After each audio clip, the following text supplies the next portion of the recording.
Aisha, simu yako imekuwa kama ndoto kwangu. Imekuwa kama mvua baada ya msimu mkubwa sana wa kiangazi, ambayo inaleta uhai kwenye sehemu ambazo zilikuwa zimekauka. Ila tuachane na hayo. Nimepata taarifa kwamba unamuuguza dada yako. Vipi, anaendeleaje? Bado hali sio nzuri, lakini karibu. Nikupe pole sana, ila nikutie moyo. Hakuna ambacho kinashindikana. Dadako atapona na atakuwa sawa. Kwa wala hata usiwaze na usijali kabisa. Mimi nimekuita hapa, nimekubaliana na lile ombi lako, lakini ni kwa sababu tu kuna kitu nahitaji. Yaani unasemaje Aisha? Lile ombi lako lilokuwa nalihitaji kipindi kile, mimi nimekubali, niko tayari, lakini kuna kitu nahitaji unisaidie.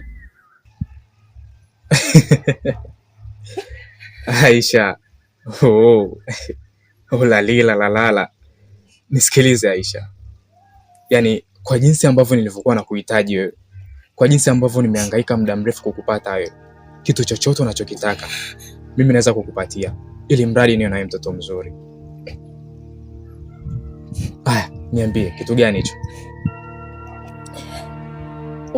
Nahitaji pesa nipeleke muda wangu hospitali. Muda wangu ana hali mbaya, ila pesa hawezi kupona. Nahitaji unisaidie kiasi kidogo sana cha pesa. Nahitaji nipeleke muda wangu hospitali apone kwanza. Ndio maana nimekuita. Sawa, hicho kiasi cha pesa mimi naweza kukupatia tena bila shida yoyote ile, ila lazima tufanye Ni kwanza. Sasa usichokielewa hapo nini? Nakusaidia, unanisaidia, tunasaidiana. Mambo kusaidiana Aisha, hakuna cha bure kwenye hii dunia.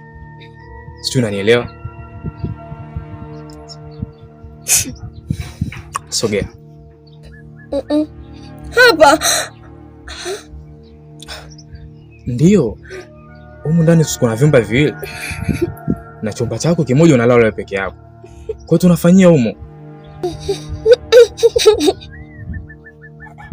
Asa unataka kufanya mambo kuwa mengi. Usifanye mambo kuwa mengi kabisa. Chap kwa haraka tunamaliza, mambo mengine yanaendelea. Na kupatia pesa yako na mtibu dada yako. Asa unavyoweka ugumu ndo unajichelewesha mwenyewe. Kumbuka anahitaji matibabu. Kubali. Njoo. Sogea karibu. Unaogopa nini? Hem, nyamaza basi. Yaani tunaenda kupata kitu cha furaha, kitu cha faraja, angalia.